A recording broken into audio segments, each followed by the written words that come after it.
अस्सलाम वालेकुम नाजरीन, आज की इस वीडियो में 4-5 मुख्तलिफ खबरों के मुख्तलिफ पहलुओं का जायजा लेने की कोशिश करेंगे। नाजरीन, सबसे पहले 4-5 मुख्तसर खबरें मैं आपकी खिदमत में पेश कर देता हूं और उसके बाद हम बात करेंगे कि वज़ीर आज़म इमरान खान साहब कैसे इस तहरीक अदम एतमाद को नाकाम बनाएंगे। पहली बात तो ये याद रख लें नाजरीन, पहली बात तो ये याद रखने की है कि इमरान खान साहब ने अभी तक अपने कार्ड्स शो नहीं किए। कौन से कार्ड्स उन्होंने अपने सीने से लगाए हैं, अपने करीबी तरीन साथियों को भी उन हवालों से आगाह नहीं किया गया है। लेकिन डेफिनेटली जो एक पहलू कप्तान के बड़े खिलाड़ी ने सामने लाया है वो इसी वीडियो के 3-4 मिनट आगे जाके मैं आपके सपोर्ट करूंगा। पहली बात तो नाजरीन ये कि अपोजिशन ने अपने सारे कार्ड शो कर दिए हैं। अब उन्हें परेशानी लाहक हो गई है कि इक्तदार में बैठा हुआ जो इमरान खान साहब हैं वो अपने कार्ड शो ही नहीं कर रहे। आखिर वो करना चाह रहे हैं तो क्या कुछ करना चाह रहे हैं। अपोजिशन को अब ये परेशानी जो है वो लाहक हो गई है कि इमरान खान साहब क्या करने वाले हैं। इस तरह खामोश बैठने वाले तो इमरान खान साहब कतई तौर पे नहीं हैं। दूसरी बात यह कि इमरान खान साहब आज कराची तशरीफ ले गए हैं। डेफिनेटली दीगर मसरूफियात भी वहां पे होंगी, लेकिन प्राइमरी जो पर्पस था इस दौरे का वो अपने इत्तेहादियों को एतमाद में लेना था और ये ज़रूरी भी है। आगे चल के इसी वीडियो में आपको मालूम हो जाएगा कि इमरान खान साहब का MQM और PMLQ को एतमाद में लेना किस कदर ज़रूरी है। आगे नाजरीन चलें खबर नंबर दूसरी की तरफ।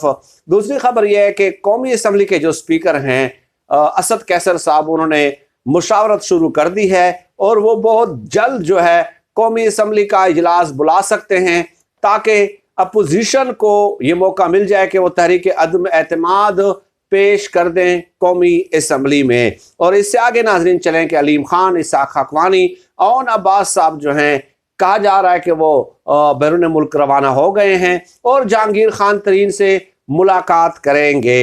एक बात तो अभी तक जो इतलात हैं वो ये है कि जहांगीर तरीन और अलीम खान जो हैं वो इमरान खान साहब के खिलाफ तहरीक अदम एतमाद का हिस्सा नहीं बनेंगे, क्योंकि उन्हें क्या मिलना है आप बताएं ना, क्या मिलेगा। जहांगीर तरीन को क्या वज़ीर आज़म बनाएंगे, मुझे बताइए, वो तो नाअहल है।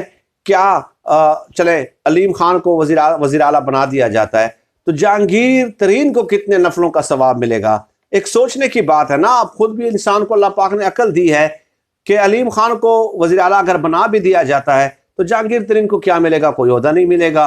तो इसलिए वो इमरान खान साहब के खिलाफ बहरहाल इस्तेमाल नहीं होने जा रहे। खबर नंबर 4 नाजरीन ये है कि शाहिद खाकान अब्बासी साहब ने कहा है कि जिन लोगों को गिरफ्तारी का डर है, अपोजिशन के जिन लोगों को गिरफ्तारी का डर है वो हमें बताएं, उन्हें अंसारुल इस्लाम की सिक्योरिटी फराहम की जाएगी। अब बताइए, ये साबिक वज़ीर आज़म रहे हैं, क्या कहे बंदा। मतलब अब इस पे भी कोई तबसरा और तज्जिया करने की ज़रूरत है। इस कदर लाइल्मी का और गफलत का और इस कदर गैर जिम्मेदारी का मुजाहरा एक जो भी है अपोजिशन में है, जो भी हैं, लेकिन आप पाकिस्तान के वज़ीर आज़म तो रहे हैं ना। कैसे रहे हैं वो एक अलग बात है, लेकिन रहे तो हैं। अब उनकी तरफ से ये बात करना कि अंसारुल इस्लाम की सिक्योरिटी उनको फराहम कर दी जाएगी, हैरत है, मातम किया जा सकता है इन लोगों की अकल और सोच पे। अब नाजरीन एक फार्मूला, असल खबर पे आते हैं। एक फार्मूला पर्ची लिख कर अपनी जेब में डाल दें, अपनी जेब में डाल दें। कोई जितने भी तज्जिए करे, जितने भी तबसरे करे, ये फार्मूला आप याद रख लें। जब तक काफ लीग और MQM हुकूमत के साथ हैं तो तहरीक अदम एतमाद नाकाम होगी। ये सादा सा फार्मूला है। MQM डेफिनेटली कुछ फंड्स चाहती हैं तरक्याती कामों के लिए और एक वजारत का मुतालबा करेगी।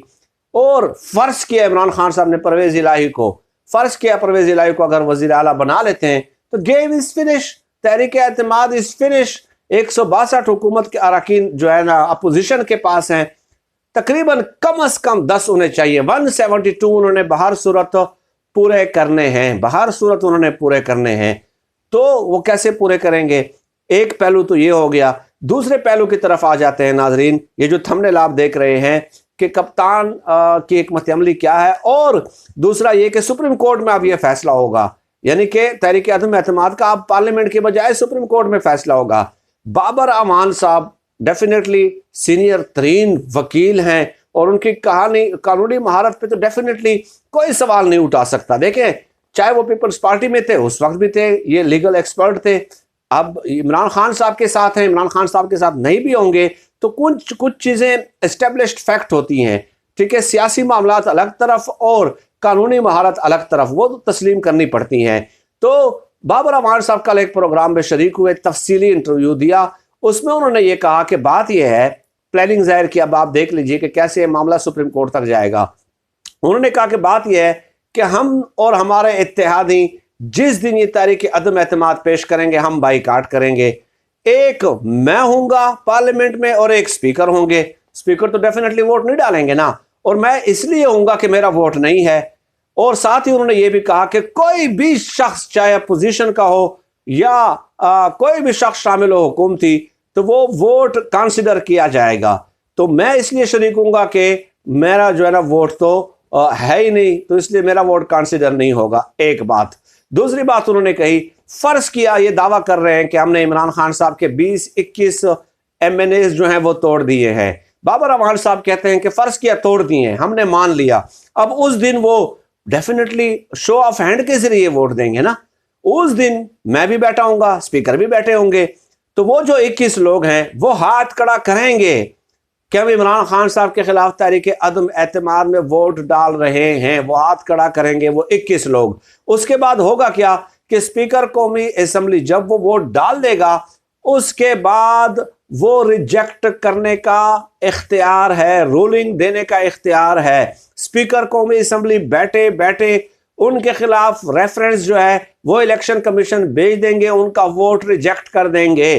تو مجھے بتائیے کہ تحریک عدم اعتماد کیسے کامیاب ہوگی کہ 50 بندے بھی آپ نے تحریک انصاف کے توڑ دیے اور وہ وہاں پہ ہاتھ کھڑے کر کے عمران خان کے خلاف ووٹ دے بھی دیتے ہیں، لیکن اسمبلی کی جو رولز آف بزنس ہیں اس میں اسپیکر کا یہ اختیار ہے کہ وہ ان سے کہیں گے کہ آپ نے وفاداری تبدیل کر دی ہے۔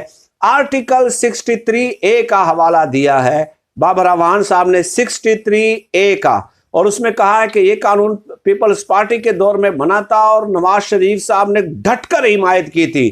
اس میں یہ لکھا ہوا ہے کہ اس طرح تحریک عدم اعتماد کے موقع پہ اگر کسی دوسرے اسی جماعت کا بندہ اپنے لیڈر کے خلاف ووٹ ڈالتا ہے تو وہ ووٹ ریجیکٹ کنسیڈر کیا جائے گا، وہ ووٹ مسترد ہوگا۔ تو یہ بابر امان صاحب نے حوالہ دیا ہے۔ تو پھر بابر امان صاحب نے کہا تو مجھے بتائیے کہ کاف لیگ اور MQM ہمارے ساتھ ہیں، ہمارے بندے انہوں نے توڑ دیے، وہ اسپیکر ان کو ریجیکٹ کر دیں گے آرٹیکل 63A کے تحت، بدماشی کے تحت نہیں، 63A کے تحت۔ تو یہ کیسے کامیاب ہوگی تحریک عدم اعتماد؟ یہ ایک پہلو ہے، ایک پلاننگ ہے جو حکومت کی سامنے آئی ہے۔ اس کے بعد بابر امان صاحب کہتے ہیں کہ یہ سپریم کورٹ جا سکتے ہیں۔ سپریم کورٹ کے پاس بھی قومی اسمبلی کے اسپیکر کی رولنگ کو مسترد کرنے کا جو ہے نا ریجیکٹ کرنے کا اختیار نہیں ہے، لیکن بہرحال یہ سپریم کورٹ جا سکتے ہیں۔ تو یہ ایک چھوٹا سا پلان تھا، اس سے آپ اندازہ لگا لیجئے کہ یہ جو زمین اور آسمان کے کلابے ملاتے ہوئے آپ کو تجزیے اور تبصرے نظر آتے ہیں، تو آپ خود اندازہ لگا لیں، فیصلہ آپ خود کر لیں۔ میں کیوں کروں فیصلہ؟ میں نے آپ کے سامنے حقائق پیش کر دیے نا، میں نے کوئی ضد اور ہٹ درمی اور جھگڑا اور بدماشی تو نہیں کی، ایک دلیل کے ساتھ ہم بات کرنے والے لوگ ہیں اور ہم جو فیکٹس ہیں وہی آپ کے سامنے پیش کر رہے ہیں، باقی آپ خود فیصلہ کر سکتے ہیں۔